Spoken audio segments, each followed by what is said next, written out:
Hello friends, मैं हृदय स्वागत करता हूं आपका अपने यूट्यूब चैनल हृदयानंद भारद्वाज पर। आज दोस्तों हम इस वीडियो में इलेक्ट्रिशियन थ्योरी का जो महत्वपूर्ण चैप्टर है सेल एंड बैटरी, उसे अति महत्वपूर्ण क्वेश्चन आंसर को सॉल्व करेंगे। तो वीडियो के एंड तक बने रहिएगा। आशा करता हूं कि ये वीडियो देखने के बाद इस चैप्टर से सारी जो बेसिक इम्पोर्टेंट पॉइंट है उसके साथ साथ हम महत्वपूर्ण जो भी इस चैप्टर से MCQ है उसको सॉल्व करेंगे। और हम इसे चैप्टर वाइज सॉल्व करा रहे हैं, तो आप ज़रूर एक बार प्लेलिस्ट को चेकआउट कर लीजिएगा। तो आइए बिना देर के वीडियो को शुरू कर ही लेते हैं। अगर आप मेरे चैनल पर पहली बार विजिट करें तो प्लीज़ चैनल को सब्सक्राइब करके हमसे जुड़ सकते हैं, क्योंकि हमारे चैनल पर ITI से संबंधित हर रिलेटेड अपडेट दी जाती है। तो आइए देख ही लेते हैं। तो आइए सभी क्वेश्चन को बेहतरीन तरीक़ा से सॉल्व करते हैं और इस चैप्टर से संबंधित जितने भी महत्वपूर्ण MCQ हैं उसको सॉल्व करेंगे। इसके अलावा जो महत्वपूर्ण पॉइंट होगी उसको मैं बताते चलूँगा ताकि आप अपनी नोट्स में लिखे इसे याद कर सकते हैं। ठीक है, तो आइए देख लेते हैं क्वेश्चन नंबर 1। क्वेश्चन नंबर 1 में पूछा गया है कौन सी युक्ति धूप ऊर्जा को विद्युत ऊर्जा में बदलती है। तो हम जानते हैं कि प्रकाश ऊर्जा को जो विद्युत ऊर्जा में बदलती है उसे हम सौर एनर्जी यानी कि सौर ऊर्जा के नाम से जानते हैं। सौर ऊर्जा प्लेट के द्वारा जो होती है प्रकाश ऊर्जा को विद्युत ऊर्जा में बदला जाता है। तो ये ऑप्शन में नहीं है। इसी का जो अन्य नाम होती है फोटोवोल्टेइक सेल, जो कि ए ऑप्शन में है। इसका ए ऑप्शन जो है करेक्ट आंसर हो जाएगा। इसे शॉर्ट में हम PV सेल के नाम से भी जानते हैं, इसे आप ध्यान में रखिएगा। ठीक है, तो क्वेश्चन नंबर 1 का राइट ऑप्शन ए के साथ चला गया। तो आइए नेक्स्ट क्वेश्चन नंबर 2 देख लेते हैं। क्वेश्चन नंबर 2 में पूछा गया है द्वितीयक सेल किस नियम से कार्य करते हैं, यानी कि जो सेकेंडरी सेल होती है वो किस नियम पर आधारित होती हैं। 4 जो महत्वपूर्ण ऑप्शन दिए हुए हैं बेहद महत्वपूर्ण है, इसे आप ध्यान में रखिएगा। पहला में दिया हुआ है लेंस का नियम, ये गलत हो जाएगा। लेंस का नियम के द्वारा हम विद्युत वाहक बल की दिशा ज्ञात करते हैं। जूल का जो नियम है वो ऊष्मा से संबंधित है, ए भी नहीं होगा। सी होगा कि डी होगा, इसमें चूज करना है। तो डी भी नहीं होगा। फैराडे के विद्युत चुंबकीय प्रेरण का नियम भी नहीं होगा। राइट ऑप्शन सी के साथ चला जाएगा। फैराडे के विद्युत अपघटन के नियम पर आधारित होती हैं सेकेंडरी सेल। ठीक है, और इससे संबंधित जो है 2 नियम है फैराडे के विद्युत अपघटन के संबंधित, और दोनों नियम से जो प्राप्त समीकरण होते हैं उसे आप ध्यान में रखिएगा। पहला का जो होता है M बराबर ZI/T, Z इंटू आई इंटू टी, इसे आप ध्यान में रखिएगा। Z जो होती है यहाँ पर रासायनिक तुल्यांक होती है। ठीक है, इसी प्रकार जो दूसरा नियम है उससे जो प्राप्त समीकरण होती है M1/Z1, M2/Z2 और M3/Z3। तो इसे भी आप ध्यान में रखिएगा, बेहद महत्वपूर्ण है ये सूत्र। ठीक है, इसे हम आगे चर्चा करेंगे, इसे आप ध्यान में रखिएगा। ठीक है, तो क्वेश्चन नंबर 2 का जो राइट ऑप्शन है सी के साथ चला गया, इसे आप ध्यान में रखिएगा। आइए नेक्स्ट क्वेश्चन नंबर 3 देख लेते हैं। क्वेश्चन नंबर 3 में पूछा गया है विद्युत अपघटन के दौरान एकत्रित द्रव्यमान की गणना करने का सूत्र क्या है। तो बेहद महत्वपूर्ण है। अभी जस्ट हम ऊपर में जाने कि जो विद्युत अपघटन से संबंधित 2 नियम है। पहला नियम जो होती है M बराबर ZI इंटू टी। ठीक है, तो Z इंटू आई इंटू टी जो है बी ऑप्शन में, इसलिए इसका राइट ऑप्शन जो है बी के साथ चला जाएगा। और इस फॉर्मूला के द्वारा ही हम द्रव्यमान की गणना कर सकते हैं। तो राइट ऑप्शन बी के साथ चला जाएगा, इसे आप ध्यान में रखिएगा। ठीक है, आइए नेक्स्ट देख लेते हैं क्वेश्चन नंबर 4। क्वेश्चन नंबर 4 में पूछा गया बैटरी की क्षमता कैसे बताई जाती है। तो बेहद आसान क्वेश्चन है। बैटरी की जो क्षमता बताई जाती है एम्पियर हावर में बताई जाती है, इसलिए इसका राइट ऑप्शन जो है डी के साथ चला जाएगा। ठीक है, और एम्पियर हावर जो है डी ऑप्शन में है। मान लीजिए कोई मोबाइल है, उसकी जो बैटरी होती है वो मान लीजिए 4000 का है, तो 4000 mAh होता है, तो लास्ट में AH आ रहा है, यही जो है वो एम्पियर हावर को दर्शाता है।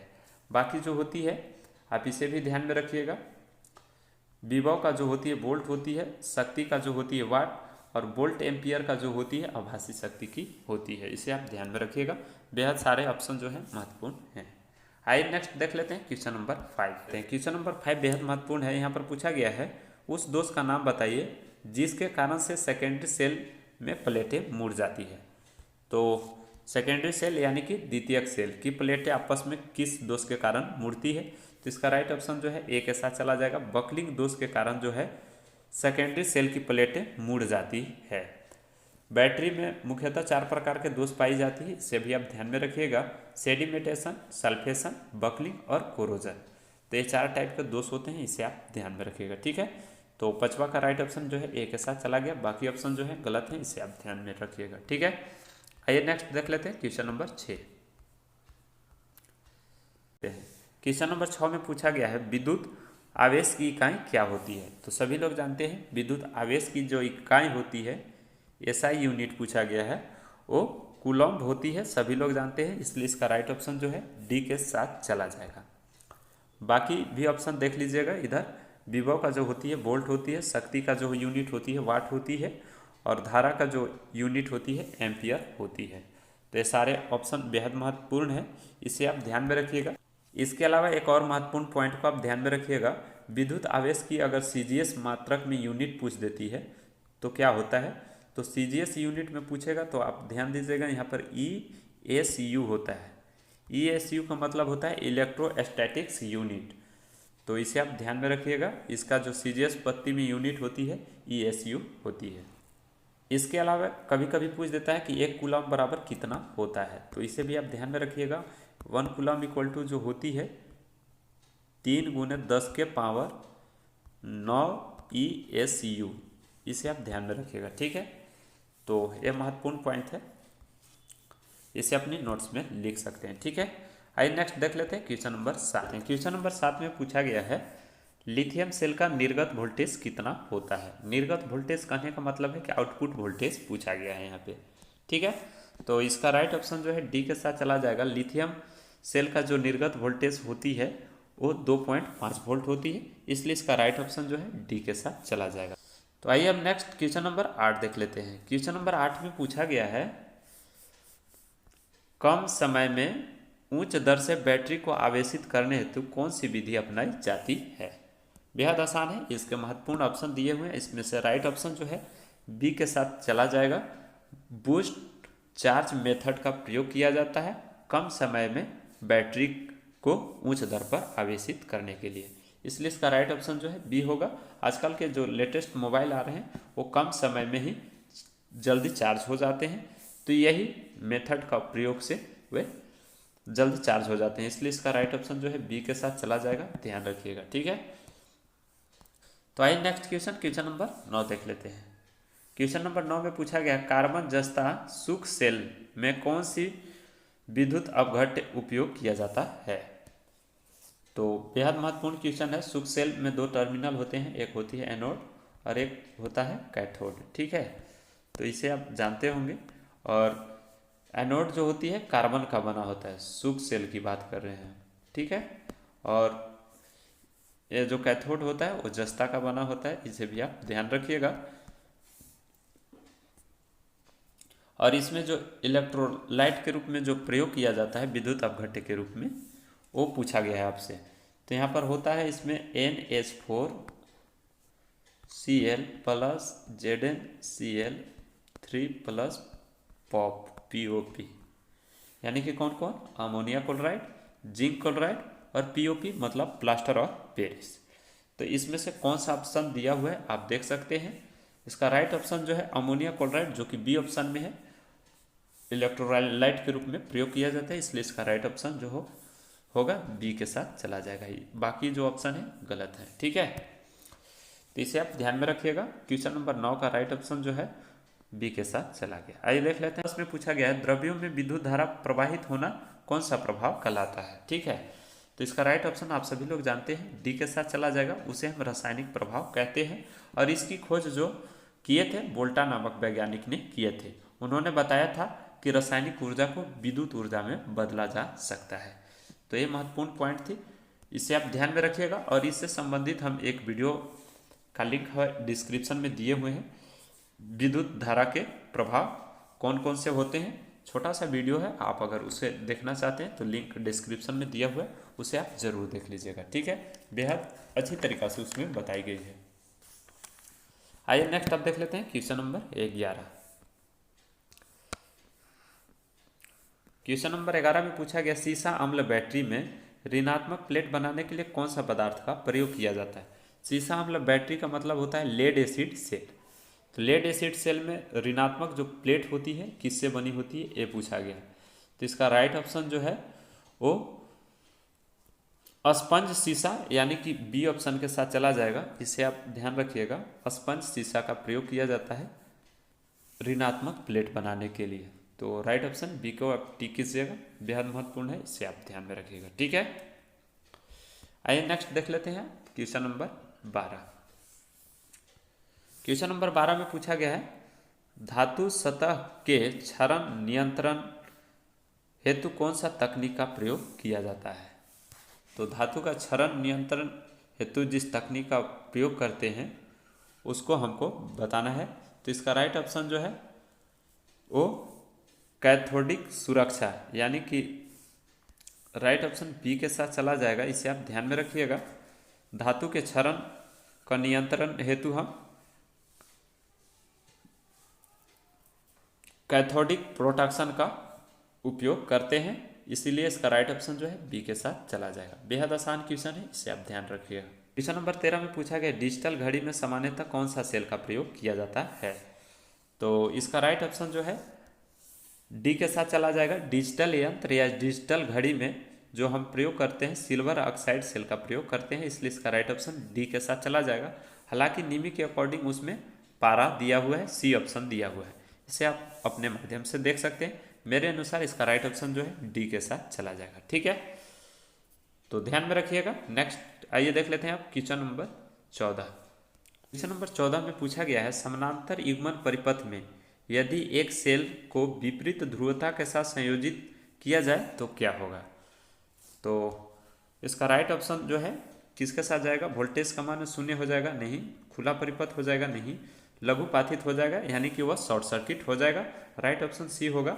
और चौथा भी गलत हो जाएगा, कोई प्रभाव नहीं, समान रूप से कार्य नहीं करेगा।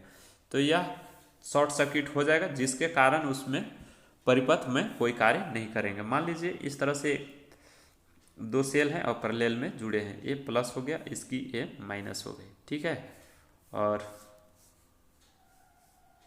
इसी पर एक और आ गया है, यहाँ पर ए माइनस हो गया इसका और ए इसका प्लस हो गया।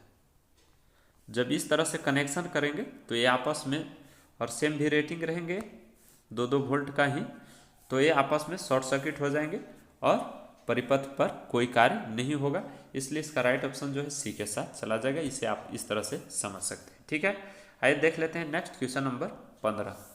क्वेश्चन नंबर 15 में पूछा गया है बैटरी आवेशक में फाइनल सेलेक्टर स्विच का क्या कार्य होती है।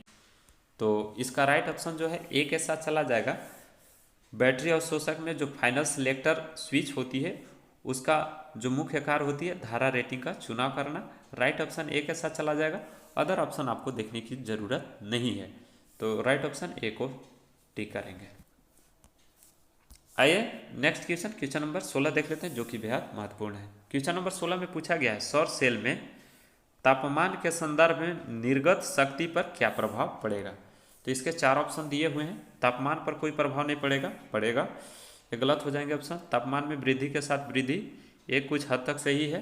तापमान में वृद्धि के साथ कमी, ये गलत है। तापमान में कमी के साथ कमी, तो ये राइट ऑप्शन डी के साथ चला जाएगा। और फर्स्ट प्रेफरेंस में हम डी को रखेंगे, हालांकि सेकंड प्रेफरेंस जो बी भी है बेहद महत्वपूर्ण है। तापमान में वृद्धि के साथ वृद्धि होगा, तो हम इसका राइट ऑप्शन जो है डी को टिक करेंगे। तापमान में कमी के साथ कमी, राइट ऑप्शन डी हो जाएगा। आपके अकॉर्डिंग इसका राइट आंसर किसके साथ जा रहा है आप जरूर कमेंट करके बताइएगा। ठीक है, तो आइए हम नेक्स्ट क्वेश्चन नंबर अब देख लेते हैं 17। क्वेश्चन नंबर 17 में पूछा गया बैटरी में आवेशन के समय हाइड्रोमीटर का क्या उद्देश्य होती है। तो आइए ऑप्शन देखते हैं क्या क्या दिया हुआ है। ए क्षमता निर्धारण करने हेतु, नहीं। बैटरी वोल्टेज का स्तर निकालने हेतु, नहीं। बैटरी का निरावेशित स्तर निकालने हेतु, नहीं। इसका राइट ऑप्शन जो है डी के साथ चला जाएगा।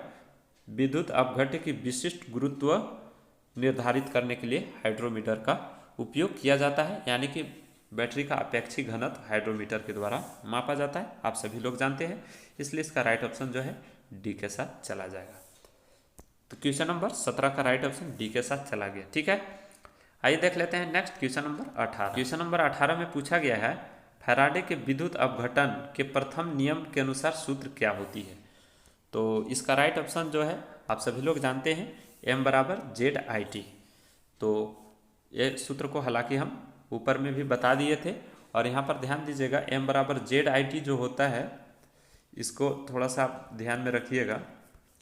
यहाँ पर Z जो होती है रासायनिक तुल्यांक, I जो होती है वो धारा का मान, और T जो होती है उसकी समय होती है।